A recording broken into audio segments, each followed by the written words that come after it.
Give it a context or an analogy from another direction. The modern world knows how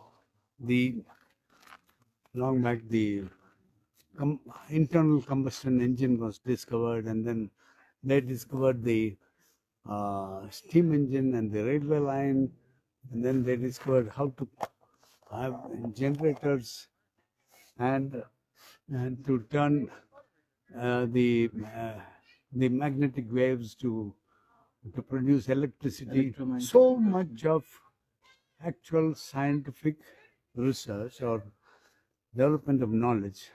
Then there was this thing about the Louis Pasteur or all those things about finding the penicillin or the vaccines or the medicines, in 100 different directions. Hundreds of people have been doing research and progressing in the modern scientific knowledge, which has come together today as today's modern life. Imagine this entire entire thing about this work over a period of say 300 to 500 years by thousands of people and transported around 10,000, 50,000, 100,000 years back into the very remote past, where everything was so pristine and there were no developments, but the individual was still the same. The human being has always been the most important thing in this world. So the individual human being having the inner drive, it was impelling him to do something, to find out why. So they would seek from the inside of them, they would get the force to go and look for it. And like this, hundreds of people, thousands of people have been going and sitting by themselves. The research was being done inside their minds. And inside their minds, they were able to fine tune their minds and to establish contact with the cosmic mind. Inside the consciousness. And thereby they were able to download information, knowledge, information, technology, practices, SOP, and all that from the infinite. So, and then they were able to record it in their memory, and then they would teach it to their students. When they have it, then automatically people would come to them. This has been established throughout. So this is, you're talking about the Guru. Yes. So the That's Guru, when they become the Guru, which is the dispeller of darkness. The Guru is not going out to seek, hey, I want to teach you, please come and sit. No. He'll sit where he is. And he is in deep meditation. He is going on downloading knowledge. And sure as anything, somebody will come to him and say, I want to get from you some knowledge. One thing is downloading of knowledge. The other thing is you can have knowledge but not know what it means. You have to be the filter or the siphon, not siphon. The filter which dispels the knowledge, not dispels, which dispenses the knowledge, right? The right knowledge at the right time to the right person. Only then does it make sense. Otherwise, the right knowledge at the wrong time makes no sense. No, these are all words, and so now, I don't have any meaning. You're going into details about what I'm trying to say Guru, is, which is fine, yeah. So this knowledge was downloaded, and then there will be seekers. Just like this man came seeking because of some impulse inside him, there will be others seeking, and they will be directed to the person sitting there at a lonely place. They'll say, I know you have knowledge, please teach me. So the man will teach them. And like that, there will be several shishyas or disciples. And he'll be a guru, he'll teach all of them. This does not happen by organization and by design, but it does happen naturally. So the disciples will learn, and what he teaches, he'll give them, and they will teach their disciples, and so on. This is the way the Guru-Shishya Parampara has been going on since times immemorial, and knowledge has been transmitted through generations. So, at some point in the remote past, these were codified into Vedas, into branches. So it must be clarified that the Vedas were knowledge that were compiled by Vyasa, Yes. right? The Vedas existed, the knowledge existed. Yeah. He compiled it Yeah. at a certain point in time when it was required Yeah. to canonize, not canonize, but kind of compile Organize it, yes. organize it. Yes. And prior to that, it was probably common knowledge. But Yeah. that common knowledge had to be canonized because it was probably... No, this was not even common knowledge in the probably- sense that the ordinary common man would be aware or know about it.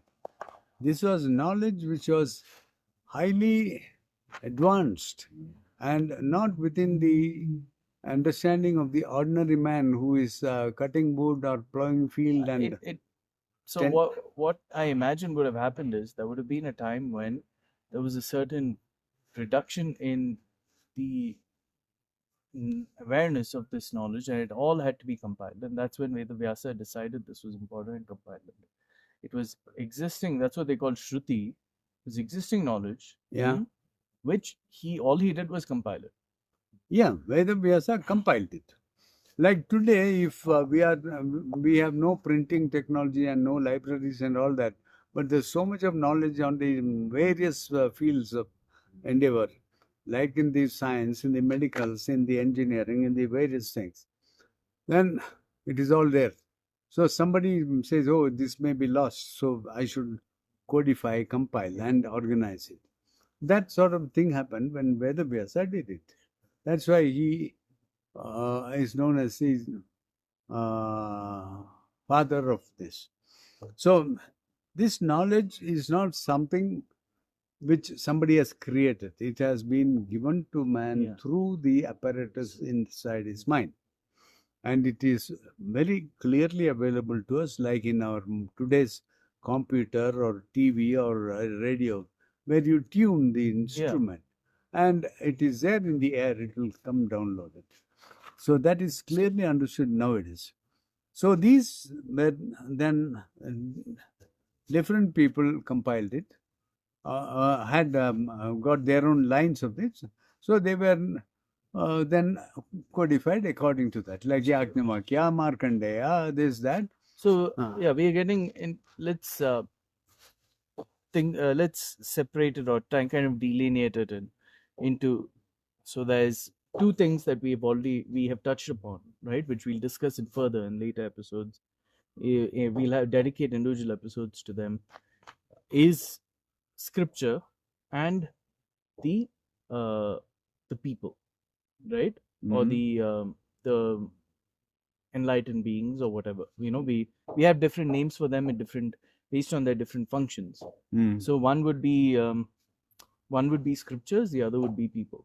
Okay. Then how is all of this related to what a person who's not from an Indian background or not from even a Hindu background sees as the face of Hinduism all the time, which is there's the term 33 koti gods and goddesses. Yeah. So where does that come into all of this? Because all we've been talking about right now is is the crux of Hinduism, right? Which is the connection to the Supreme Being. Or not even Supreme Being, just connecting to the Akasha, to the Chitta, and being able to perceive things which are not within perception ability of the five senses to everyday people, right? So we've touched upon that first part. Now that one was at point A. Then over a long period, there is it goes. The life goes on moving, the world goes on moving, and people go on living. So somewhere along the way, the some of the knowledge will be forgotten or half remembered and half whatever. So, and then there will be people who are using it in order to elaborate to make the other people understand, the ordinary man understand. So they say we have to do this, do this. So the the concept of creating temples to worship God came along the way. I do not have clear grammar for that, but the temples were created so that people will have a locus or a focal point where they can go and congregate and meet and then benefit by mutual uh, interaction, etc. The temples were Conduits. Um, Conduits where is what I conduits means there was it was not as if a temple can be set up anywhere. Okay, we'll have a temple here. It's not like that. They had to the knowledge which was available was used to identify the focal points where energy was stored by nature. So at the places where energy was stored, that is where they created temples. These temples were man created or spontaneously they originated by natural events. So, like the Swayambhu Lingas, the Lingams were not created. Even Ganapatis in so many places, they just automatically, it just came from nature. And then say, oh, this is Ganpati or this is Shivlinga. So, these temples had certain energy in them and then they were consecrated and the energy stored in it was further enhanced or Correct. amplified. So So the that- location was specific to a particular type of energy, Yes. and then the particular idols that were consecrated in there were meant to magnify and acted as not a locus point, as a amplifying Yes. point for. So yeah, that's exactly it. Where the temples are crucial in acting as a amplifying center for these energies, right? Yeah. And we can speak again. We can go into detail in a later episode when we talk about temples, and how that connects with everything else that we discussed earlier.